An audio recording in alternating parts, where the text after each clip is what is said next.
Jump into the first chapter. Just know that all of these slides, all right, just as a reminder, all of these slides are on Brightspace. So I had the Brightspace page up, but I'm too lazy to switch it over. If you go on Brightspace, you're going to find all of this. So if there's something you missed, if I went too fast, if you'd like to have it in front of you, it looks like some of you do, then yeah, you can print them out and do your thing. Okay, now I'm just going to shut this down really quick because all of you are going to be amateur historians by the time I'm through with you. Okay, now sometimes in history books or even in your textbook, okay, things will be listed like 15th century, 18th century, 21st century, stuff like that. And sometimes it could get a little confusing if you're not used to reading historical texts. Okay, to figure out what they're talking about, just subtract 100. So if someone says that it happened in the 15th century, that happened in the 1400s. Okay, if something happened in the 18th century, for example, the independence of the United States, that is the 1700s. Okay, people talk about us being in the 21st century right now, because we are. What are the years? Yeah, the 2000s, okay? So specifically 2025, and so they're like, it's the 21st century, okay? But you just subtract 100, all right? And it's like, what the fuck? Why can't they just say? Yes, I know, and that's what a lot of students ask, like, why can't you just say? Well, we got to be extra as historians, all right? We're boring nerds, so we got to do something to bring some excitement, okay? Now, another thing, it is fun, but not to everyone, unfortunately. Another thing, okay, and you see this especially in your textbook, okay? Once upon a time, we kept track of years and historical dates by adding at the end either BC or AD, okay? Just shout it out if you know it. What does BC stand for? Before Christ. Okay, so before Christ.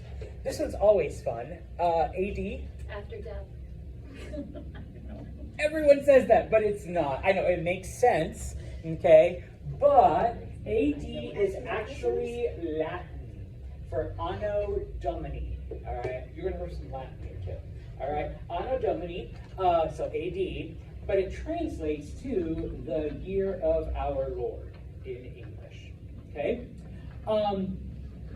A lot of modern texts don't use this anymore, okay, because it is very Christian-centric, and no offense, Christians, but most of the world is not Christian, okay, and so, you know, using a Christian-centric time measuring system in societies that, you know, don't follow Christianity, you know, a little whatever, you know.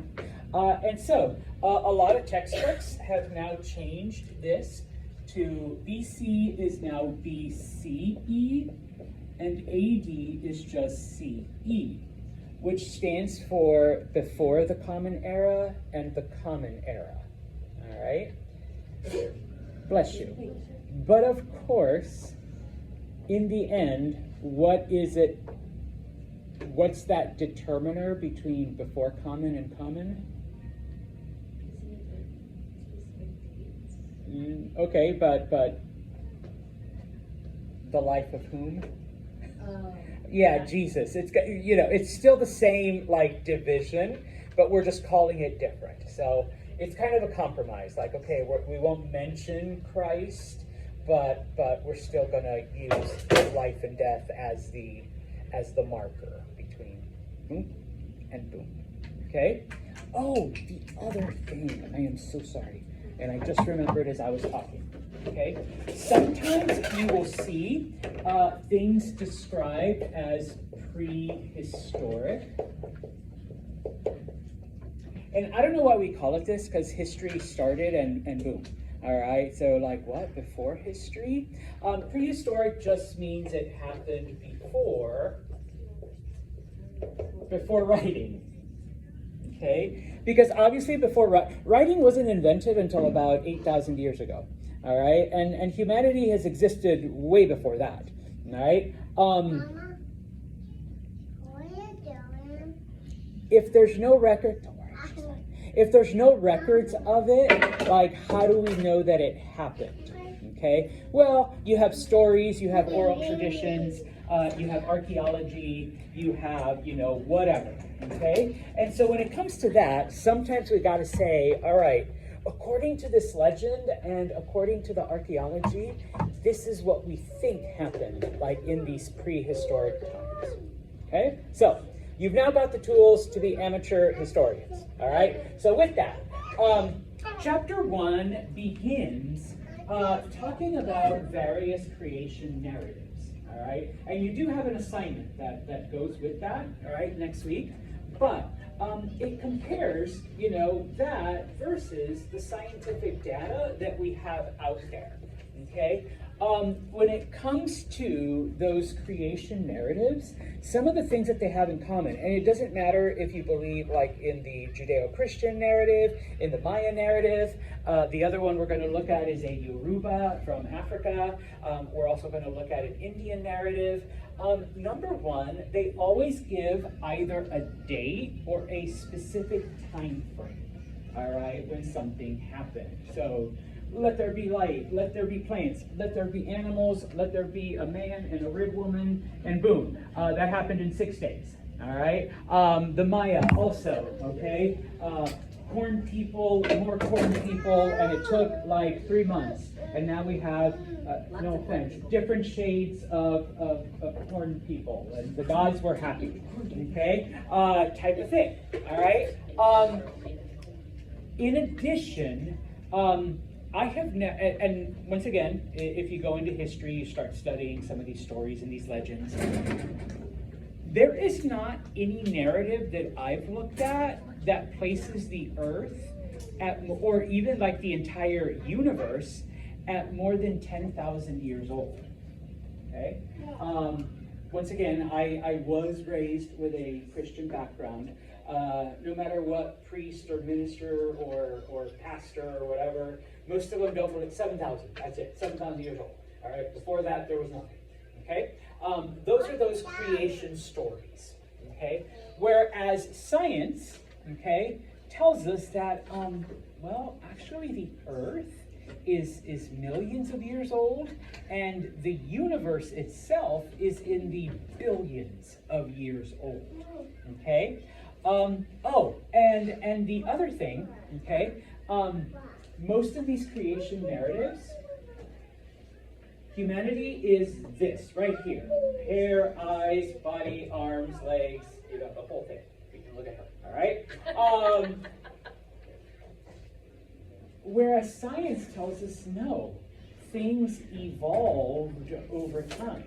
Now, evolution is not a bad word, okay? All it means is changes, all right?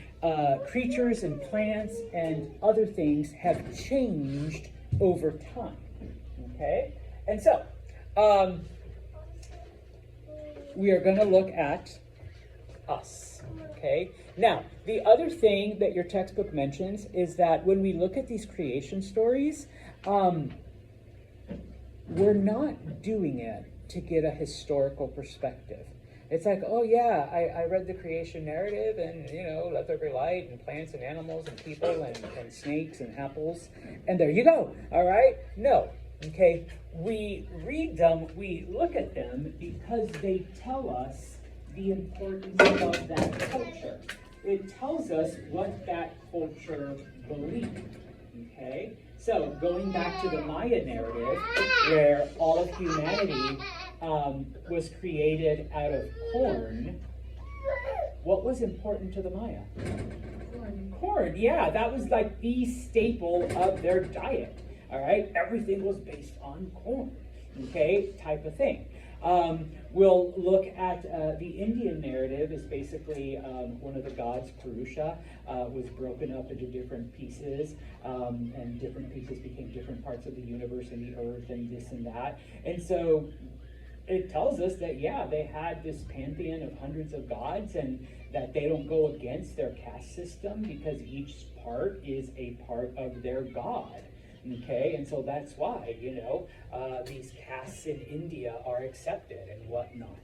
Okay, and so when it comes to, all right, humanity, okay, we evolved. Okay, when humans became it wasn't this.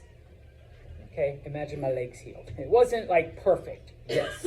Okay, it starts off number one with a group of, let's say, creatures called hominids. You do need to know this H word. Okay, hominids. Okay, what are hominids?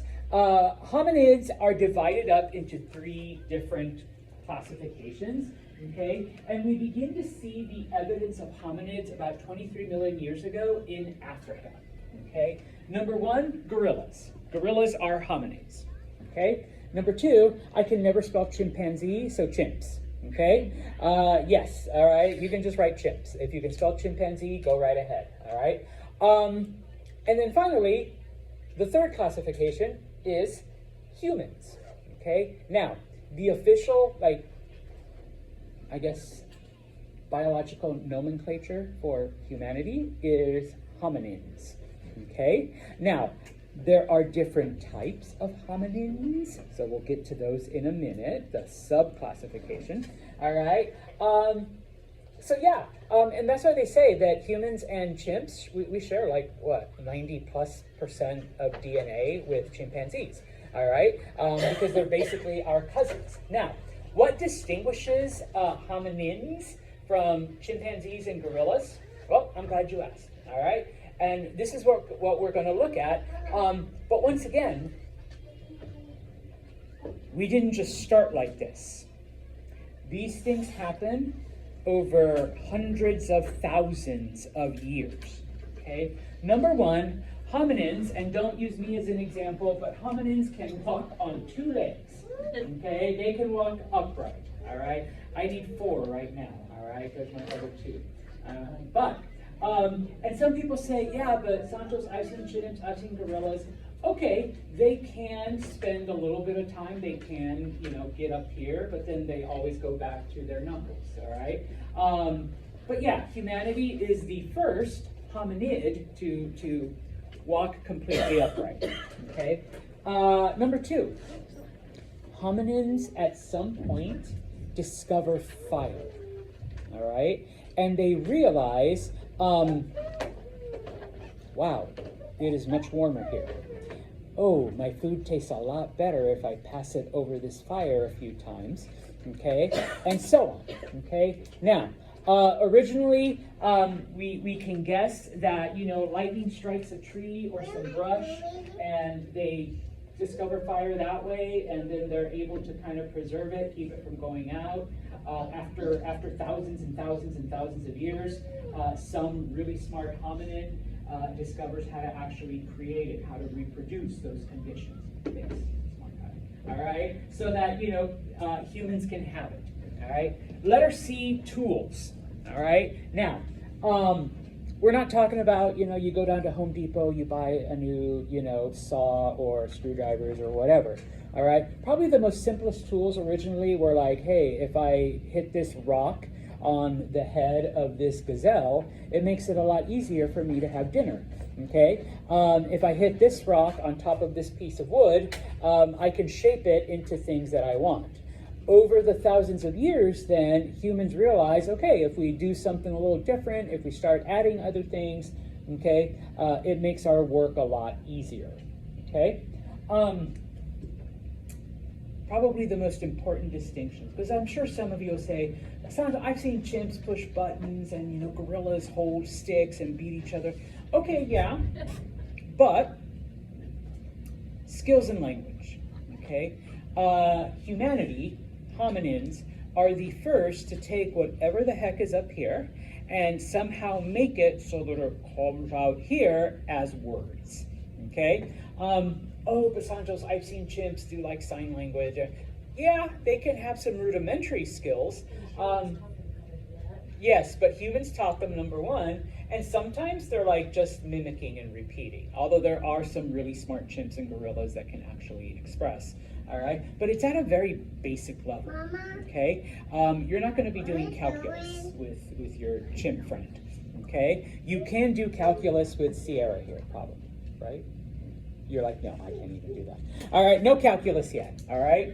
And then finally, the idea that you're an individual, okay? That sense of self.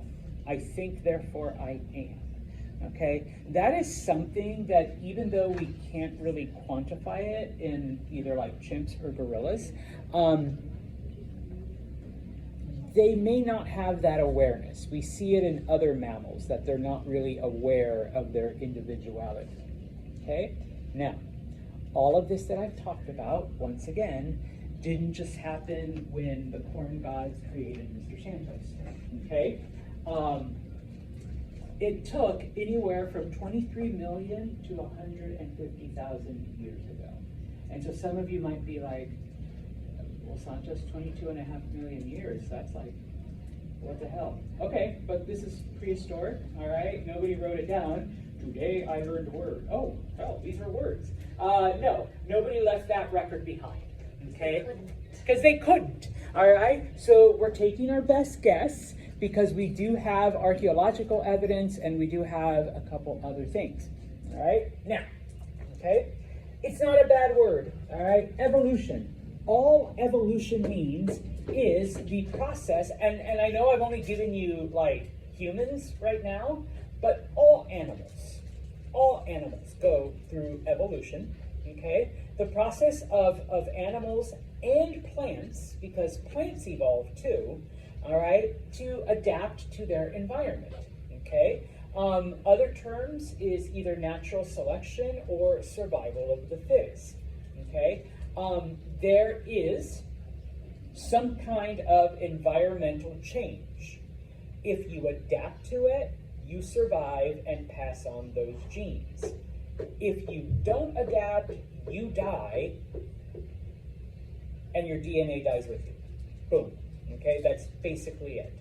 All right? And we are basically the product of those changes over millions upon millions of years, and other hominins either adapting to it or just dying out.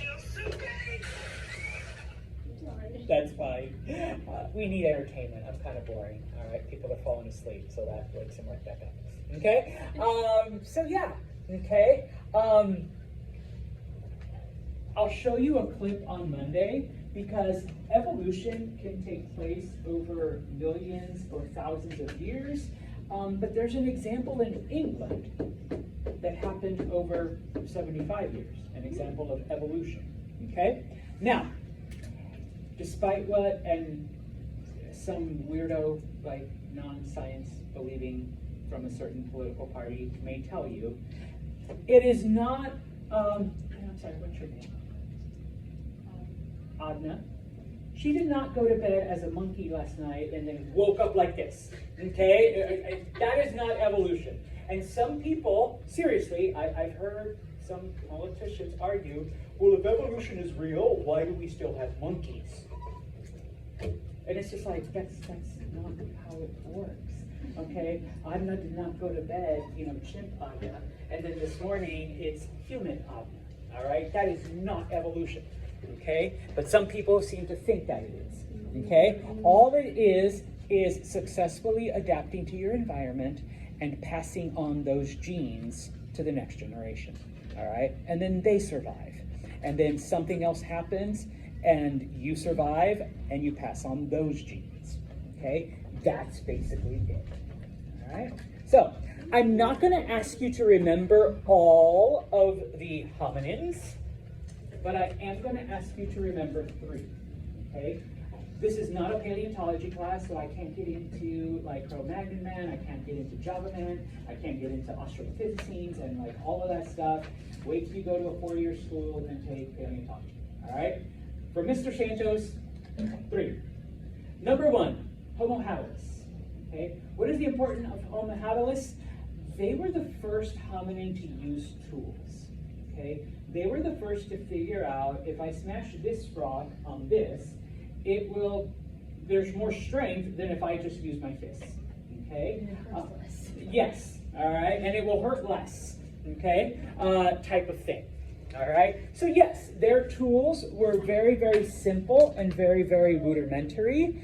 That's not to say, obviously, that those tools are going to stay that way, because eventually someone figures out that if we make it sharp and pointy, I could like use it to kill someone or kill an animal.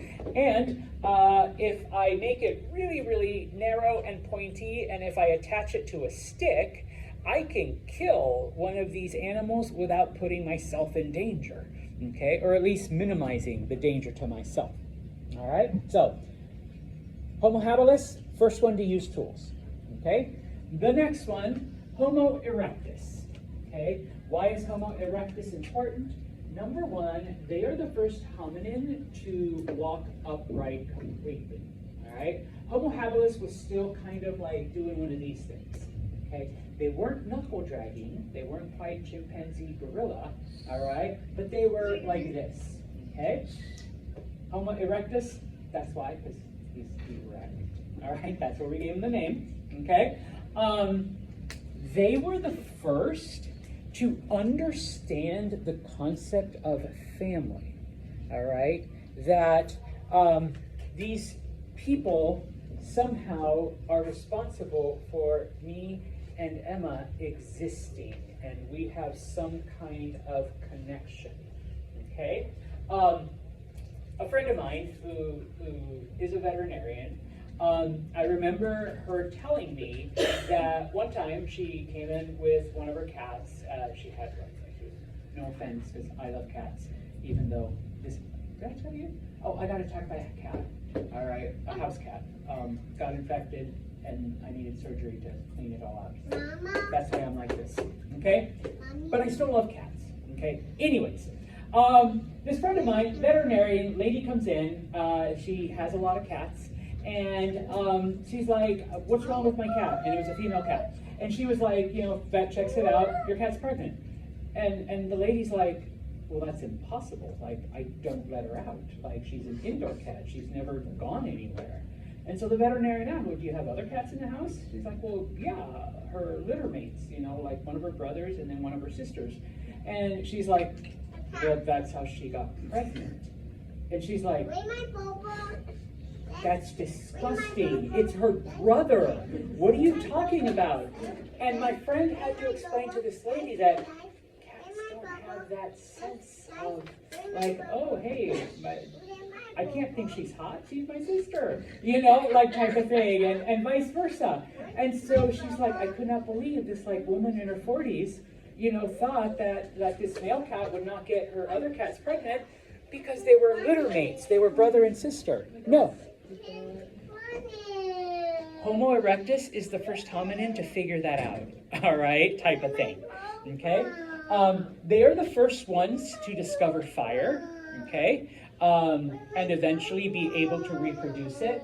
And then finally, okay, I don't mean they went to Disney or whatever, okay, but yes, they traveled after food and after plants, okay? And I use apples, as you can see, okay? That is an apple tree. It's not, but pretend it is. Once we eat all of the apples on there, Homo erectus was like, well, shit, we can either starve or we can move over there because I can see some more apple trees there. And so they begin to do that, and then they just begin to move further and further and further, okay, until they end up somewhere where there's enough for them to eat, okay? They are the first to do that, all right? Finally, the third hominin that you need to know, Homo sapien. These are modern humans. You and I are Homo sapien, okay? FYI, every other hominin, including Homo erectus and Homo habilis, went extinct. They disappeared, okay? They could not adapt to the environmental changes that have occurred on Earth over the last tens of thousands of years. All right? So, Homo Homo sapiens appears about 300,000 years ago in Africa. Okay. Once again, nobody left behind anything other than archaeological evidence. Okay. So that we know that around 100,000 years ago, they begin to extend to areas outside of Africa. Okay. They're migrating. All right. Predominantly, okay, because they are following the herds and they are following the food. Okay. Farming has not been invented yet. Okay, so they just follow wherever the animals go. If everybody ate all the apples in this area, we're just going to go somewhere else until we find something we can eat. All right, and so that's why they begin to spread out into other parts of the planet. Okay, they're the first to develop a verbal language. Okay, one that begins to increase in complexity, and that takes everything that's happening up here and it comes out here.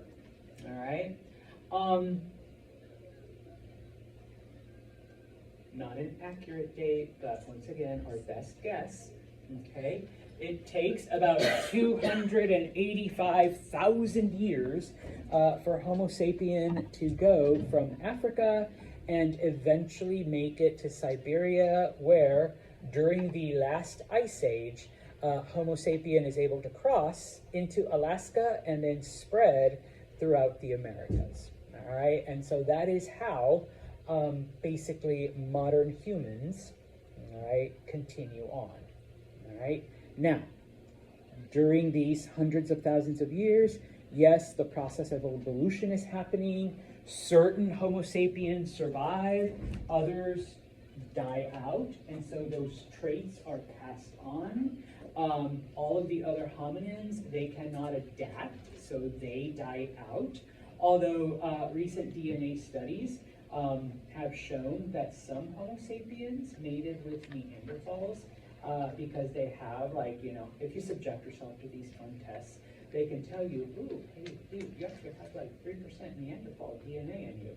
So somewhere like 500,000 years ago, you know, your ancestors, you know, crossed paths with these other hominins, and, you know, those traits now survive in you. One of the things I found fascinating, okay, if you touch your pinky to your thumb, okay, some of you will have a little thing that pops out here, some of you won't. That's a vestigial trait. It shows that 300,000 years ago, your ancestors used to climb trees. They were tree swingers, as opposed to ground dwellers. You're like, damn it, yeah, yours were ground dwellers, okay, type of thing. So I know, I was just like, hello, yes, which is ironic because I could never climb a tree even as a kid, you know, type of thing. And you're like, I'm a ground dweller. So yeah, okay. So there's little things. When I was small, I remember and sometimes, okay, I'm not trying to shame or whatever, but you know, you hear about people being born with a little nub for a tail, and yeah, it happened in my neighborhood. Like, you know, when I was born and raised in California, and it's just like, oh my God, the baby has a tail, and they're like, yeah, no, it's getting cut off. I'm like, no, it'd be so cool, like I can shake my tail there, type of thing. But sometimes you get one of those where the DNA doesn't quite get the message that we don't need tails anymore. All right, so. If y'all have wisdom teeth, all right, I had to have all four yanked. That's because once upon a time, our jaws were bigger, and we ate like wood and bark and shit like that. Yeah, so we needed that extra set of teeth. We don't do that anymore, so we don't need them. Those are like leftover. And I've met some people that are like, I never had wisdom. Like my dentist, they did the thing because they're like, where? And it's like, there's nothing there. And I'm like, you are so lucky. Because having oral surgery, like all four, some of you guys are going, like boom, and then you're like swollen, you can't eat for 2 weeks, and it's painful, and then like, you're all four. Yeah. So yeah, I felt bad for my daughter. My daughter had to have like all four, and then like 2 more extra to make more. She had braces, like, you know. Anyways, orthodontics. But yeah, and so that's another vestigial thing that we don't need. Our appendix. Oh, there it is. All right. Also, it was used to digest the fibers from trees back when we used to eat trees. Okay. we don't need it anymore. It's just there. The only thing it does is it explodes. Yeah, if you're unlucky. If you're lucky, it will never bother you. Okay. I still have mine, but I had a friend who, you know, out it went. One of the professors here, he's retired now. His went, it exploded, had to have like major surgery. Okay. So, anyways, okay. I already said this, and I apologize. Okay. So number one, why are we here? Why is Homo sapiens Homo sapiens? Number one, yes, we were able to adapt. Your ancestors, okay? Even if we were tree dwellers or land dwellers, okay? Whether you have all your wisdom teeth or not, all of those changes, here we are, okay? So we were able to adapt. And it's not just physical traits, but because Homo sapien had a larger brain capacity, yes, Homo erectus discovered fire, but Homo sapien was able to figure out, hey, we don't have to wait for that lightning strike, okay? We can get some dry stuff, and we see those little light things, and guess what? If you smack two rocks together enough, you get like a mini version of that, okay? And that can kind of work too, and it did, okay? And be less dangerous. Yes, and much less dangerous than waiting for a lightning strike. Okay, and so, you know, they begin to practice these things. They begin to repeat it.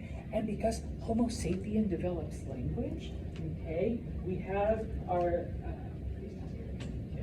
Cam, who discovered this, that if you hit rocks together, it's like a mini lightning bolt and it burns, and so he passes it on to his son.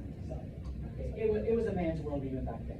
All right, and the son says, yeah, this is what my dad taught me how to make the fire. Okay, and so two children, all right, and okay, this is what your grandfather. Okay, so take the two rocks. Okay, see, look at that. And so because you can verbalize it, you can pass that knowledge on. And so Homo sapiens survives. Okay, and Homo sapiens continues, all right, to grow while, you know, Homo erectus, Homo habilis, Neanderthal, Australopithecine, they all die out, okay? And they leave the planet forever, okay? Now, one of the things you are going to discover about Mr. Santos, I love maps. I am obsessed with maps. Thank you. Emma can testify, all right? She's had me in classes before, all right? I'm going to give you lots of maps, and if you notice, all of your homework assignments, or like 99% of them, come from looking at maps and answering questions, all right? I'm going to make you all map lovers, just like me, okay? Yeah, my son inherited that love too. He's like got maps everywhere. Anyways, this map shows just kind of a basic schematic of how Homo sapien, humanity, spread throughout the planet, okay? Once again, these are our best guesses, okay? Because, once again, Grog was here is not one of the things that we have found at these archaeological sites. But we have found, you know, primitive tools, we have found the remains of huts or structures, and of course we have found bones and other, all right, remains of, you know, Homo sapien. Okay, now, moving on, okay, like I said already, Homo sapien develops language, so that gives them the ability to not only pass on the knowledge that they have gained, okay, but to come up with other things and other ideas and begin to like wonder, all right, about stuff, okay? Now, for most of humanity up until now, Homo sapiens are hunter-gatherers, okay? Which means they hunted animals and they gathered fruits and vegetables and plants, all right, in order to, you know, survive, okay? Because of this, groups of humans basically kept to very, very small tribes, okay? Because if we only have a couple of apples and you're all part of my tribe, all right, yeah, this ain't gonna do it, okay? So if we keep it small, okay, then yes, all right? If, you know, it's easier to hunt because those animals are gonna see all y'all's coming with, you know, your spears, okay? But if it's only 2 or 3 of us, okay, yes, we're able to better hunt animals, okay? Now, up until a few years ago, and this is like Santos nerded out, we thought that it was the men who hunted and the women like went out and gathered like the different plants. But more and more archaeological evidence began to show that that wasn't the case. That somehow we were putting our own modern like thought process into the past, which is a big danger sometimes that us historians do. We take our own values, our own ideas, our own mores, and try to place it on people from 500 years ago, whereas like back then it wasn't, you know, type of thing. But anyways, okay, turns out that both men and women hunted and gathered. All right, there were probably some pretty badass women hunters out there, okay? And of course, the men that couldn't, they were probably really good at picking apples, all right? Or carrots or potatoes, all right, type of thing. Somebody the 6-foot guy. That's right. You know, yeah, I guess if you were like 6 foot, 6'5", you know, you're gonna be picking everything off the tree, dude. And he's just like, all right, I guess, you know. Last time you tried to hunt, you know, you hit your own brother. So we're gonna take the ladies out, and they're pretty good, okay? And so little by little, all right, because once again, we're talking about thousands of years, okay? Homo sapien begins to understand the world around them, and they begin to try to relate to it, and they begin to wonder, okay, is this like so lovely? Get up, we hunt, we eat, and then we go to sleep, and we do it again tomorrow. Like, seriously, like, what the hell? Like, why do we do? Yeah, okay. And so yes, they are trying to understand what's going on. And like, why are we hanging out together? Like, why have I known you my entire life? Like, what the hell? It's like, oh wait, yeah, it's my sister and my cousin, and you know, we're connected somehow. And there's that tribe over there, and you know, we hate them, but the tribe over there, they're actually pretty cool. All right, and so you know, understanding those relationships. Okay, now we see the beginning of mythologies. Okay? And I often ask, okay, going back to these creation stories and whatnot, what is the purpose of religion? Or the original purpose of religion? To explain how the world works. Yeah, to explain nature, to explain how the world works. Today, like, it's sunny today because there's a high pressure system over the East Coast, and that is keeping like this weird weather away. But you know, next week when it rains, it's because there's going to be moisture being sucked in from the Atlantic, and that's going to drop. They didn't understand that. Okay, why is it sunny? Sun god happy? Okay, sun god happy. Yes. So, if we want another sunny day tomorrow, you need to do shit to keep the sun god happy. Okay? In about 3 days, we're going to get like a torrential downpour like we did yesterday. Okay? Ooh, rain god mad. Yes, rain god is mad. So what can we do to keep the rain god from being pissed off at us? Give it food. Okay? Yes. So we're going to give it fruit, we're going to give it an animal, we're going to give it whatever. Hopefully the rain god will stay away. Okay? Type of thing. And yes, okay, they begin to articulate mythology. They begin to tell stories. I once had a student be like, religion's purpose is to keep us subservient to the government. And I'm like, wait about 10,000 years. But yes, okay? No, originally it was to explain nature. Okay? Now, one of my favorite myths, I'm fast forwarding about 6,000 years.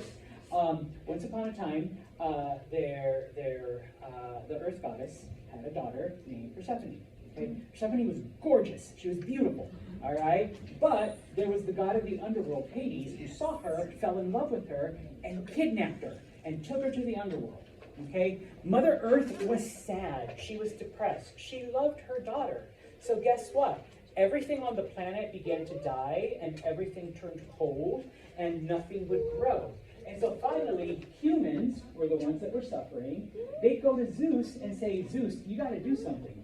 All right? It's dark, it's cold, nothing grows, it's snowing all the time. And so Zeus goes to Hades, who happens to be his brother, and says, dude, Hades, you got to give Persephone back to Mother Earth. Otherwise, humanity and the planet are all going to die. And so they come to an agreement, and Hades says, fine, she lives with me for 6 months, she lives with her mom for 6 months. And everyone agrees. Perfect. Okay? So when Persephone goes back to her mom, we have the sun, we have leaves, we have green, we have warm, we have plants. And when Persephone has to go back to the underworld, it gets cold, it gets dark, the days get shorter. She's Okay? going back in weeks. Yeah, she'll be back. Or no, she's going back to Hades. What were the Greeks trying to explain? The seasons. The seasons, yes, winter and summer. And of course, like it doesn't happen right away, so there's a slow process where things slowly die. Fall. Okay? And you know, when Persephone comes back, it doesn't just bloom all of a sudden. So there's like a slow process where things start, you know, slow. Yeah, spring. And so yes, that's what they were trying. They didn't understand that the earth tilts on an axis and then it rotates, but then it goes around the sun. Okay? And that's what causes, you know, the different thing. You know, it's warmer this time, it's colder here, and it's they didn't know that. So to them, it's like Mother Earth's daughter was kidnapped by the god of the underworld, and that's why Mother Earth is sad for 6 months of the year. And then when her daughter comes back, Mother Earth is happy. But Hades may or may not have been Persephone's uncle, but we just ignored Yeah, that. we're not there yet. We'll get when we get to Greek mythology. We'll talk about that. All right. So yeah, that was the purpose. Okay. Early purpose of religion. All right. Now, one of the other things that they do is, along with all of this, now we can't just tell the stories. We got to put it to music. We got to put it to art. We got to make sculptures. We got to, you know, yeah, because you know what, the rain god is really, really happy if we draw a big ass picture of him. All right, everybody knows that. Yeah. So one of the things that we find, some of the earliest cave paintings, what does that kind of sort of look like? Buffalo. Less buffalo-y? Cow? Yes, it's supposed to be a cow. It's supposed to be a bull. Okay? Yeah. Ancient Spaniards worshipped the bull and thought that the bull was like this symbol of nature, which is why bullfights, running of the bulls, like all of that stuff is still a tradition in Spain. This is in the Altamira caves of Spain. I once had a student who was an international student, and he's like, they have similar caves in France, except they're like less popular, so you don't have to fight other tourists to go see it. But you can find this throughout different parts of Europe. Okay? All right. I am going to stop right here. I'm going to talk about agriculture later. Or not later, on Monday. All right. But where is it? Okay. I just want to finish with this funny. People send me memes. Okay. Because remember, hunter-gatherers. Okay. The person who discovered that you can